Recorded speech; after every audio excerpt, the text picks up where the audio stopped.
రేవంత్ రెడ్డి పాలనలో ప్రజాస్వామ్యం కూని అయిపోయింది. రేవంత్ రెడ్డి గారి మాటల్లోనే ప్రజాస్వామ్యం ఉంది. ఎన్నికల ముందు 6 గ్యారెంటీలు కాదు 7వ గ్యారెంటీ ప్రజాస్వామ్య హక్కు మీకు కల్పిస్తామని ఆ రోజు చెప్పారు. కానీ ఈ రాష్ట్రంలో పరిస్థితి ఏంటంటే ప్రతిపక్షాలు కనీసం ధర్నాలకు వెళ్లొద్దు, రైతుల్ని పరామర్శించొద్దు, ప్రతిపక్షాలు ప్రశ్నించొద్దు, ప్రశ్నిస్తే మీకు అరెస్టులు, మీ మీద ఎంక్వైరీలు, విజిలెన్స్ ఎంక్వైరీ వేస్తాం, సిఐడి ఎంక్వైరీ వేస్తాం, కమిషన్లు వేస్తాం అని ప్రతిపక్షాల మీద ఎదురుదాడికి ప్రభుత్వం పాల్పడతా ఉంది. అంటే ఈ ప్రభుత్వ పనితీరు ఎట్లా ఉందంటే మొన్న అసెంబ్లీలో కాంగ్రెస్ ప్రభుత్వం చేసిన స్కాములు బయట పెడితే అసెంబ్లీ నుంచి మమ్మల్ని సస్పెండ్ చేశారు.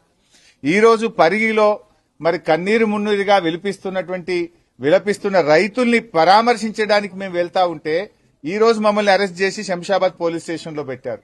అంటే ఈ రాష్ట్రంలో ఒక నిర్బంధ పాలన జరుగుతా ఉంది.